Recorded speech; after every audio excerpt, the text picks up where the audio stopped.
Yes, hello folks, welcome back. I am hoping you are doing well wherever you are.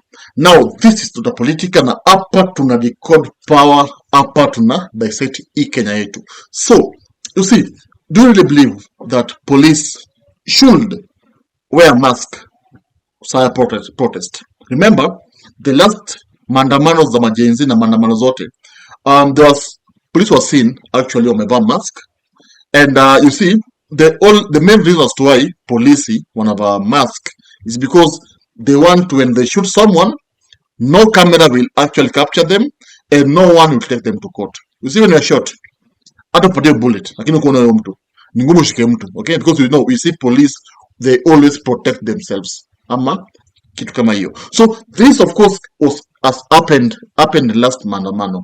And Murkomen was confronted with this question. Scared response yake.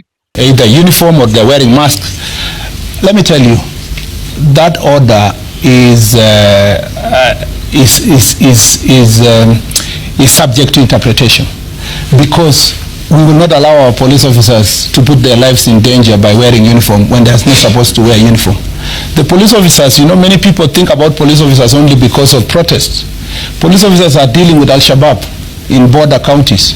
They dress the way they should to camouflage, to protect themselves and to protect the citizens of Kenya. Police officers are also not just the police officers you see in uniform on the streets. Police officers include DCI. All the DCI have no uniform because there's work they should do. They should be able to enter certain places as they do investigation. But Waziri, the question is specific on protests. No, yeah, that's what I'm saying. Are they supposed to wear that's what I'm saying. And the court had said that they shouldn't. It is important to appreciate that even in protests, the police officers who are DCI have no uniform to wear. So they are automatically in plain clothes because there is no uniform for DCI, and yet they are deployed inside Wananchi to protect Wananchi. But should they also be masked? Well, if it is necessary for them to be masked to protect themselves, it will be necessary. But in this, let's face it. If it is important, because I see citizens who are masking themselves in protest to protect their identity. But the court ordered that they shouldn't. No, the court, and others are saying, this court order is subject to interpretation. And what is your interpretation? My interpretation is that what the courts wanted to protect, because you have to look at what is the end results. Yes, he's just bitter with that question. And of course, you and I will understand why Murkomen hajapenda swali. One, because he knows very well that the only way they could stop maandamano is by police, is actually to use police brutality on the Genzs. And we saw how live bullets were fired, people died, and of course those are some of the issues. Those are the reasons as to why some Genzs waliogopa kwenda kwa state, kweli, because no one wants to die. Of course, no one should die from police bullet. Now, this question was confronted with emotions. I mean, Murkomen alikuwa amekasirika because it remembers very well that ye mwenyewe is on record saying that police should actually shoot Genzs when yanasumbua. Ile shida yenye inafanya hata polisi za ingine ipige wakora risasi ni kwa sababu wanashikwa, wanaenda, wanarudi, wanakuja kuchekelea polisi kuambia sasa tulifika wapi, hakuna penye tunaenda. Ni ukweli. Na tumeambia polisi mtu yoyote mwenye atakaribia police station piga yeye risasi.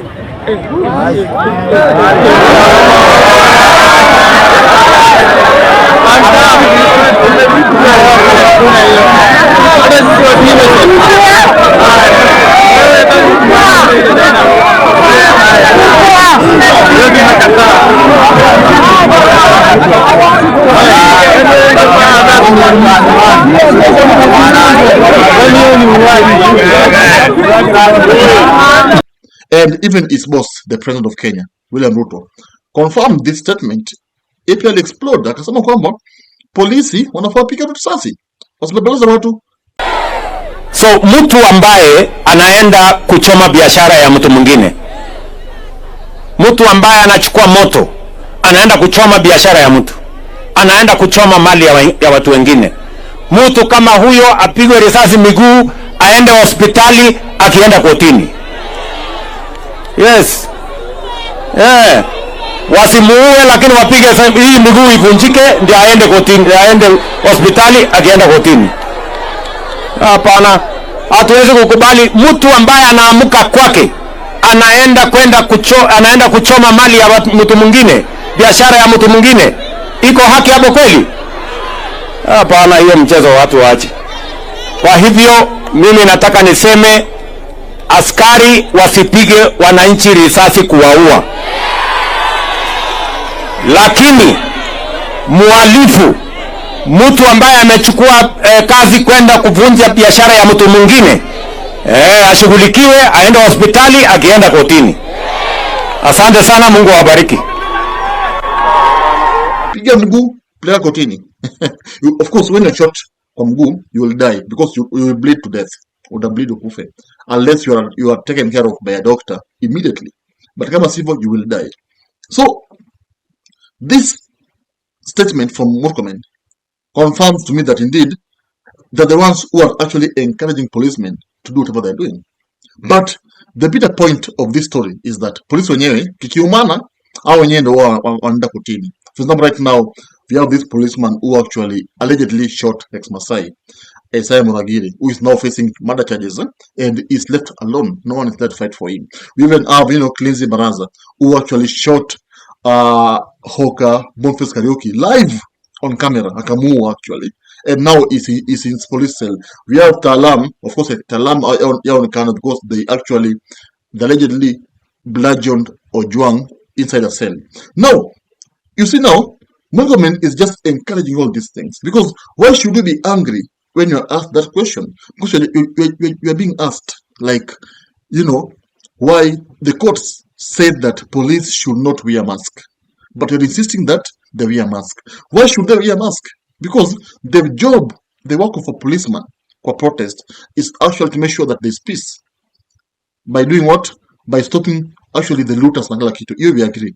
But now when a policeman comes to a protest wearing a mask, of course ana expect vile tokee. Ana expect kutakuwa na fujo. And ana expect kuua mtu. Because they need to arrest the people who are actually destroying properties, not kill them. But now, since they have been given orders by their bosses, they have to actually become, trigger happy. They have to pull the trigger at innocent people, at defenseless people. And that's what happened in the last Mandamano.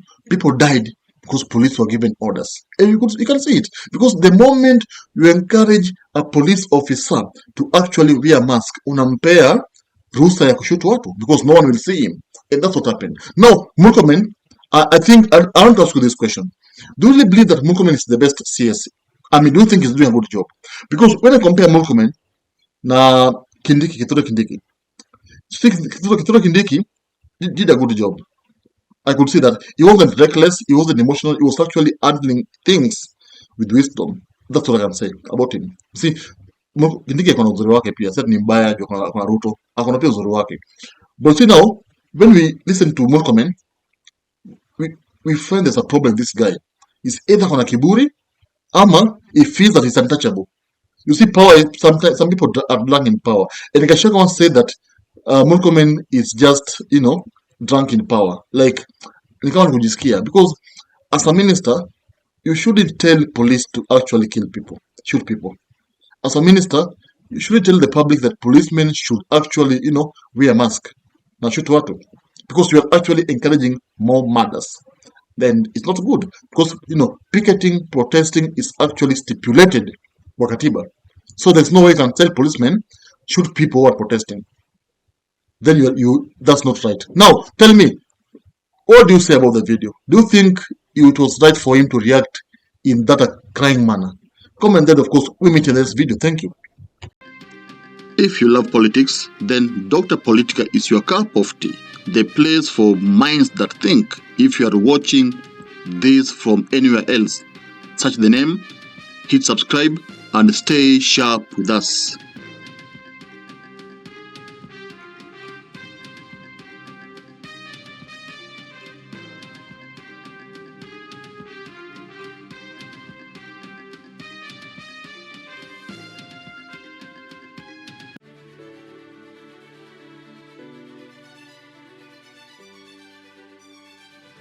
Thank you for making Dr. Politica your home for fearless political truth. Every view, every like, every share fuels the fire.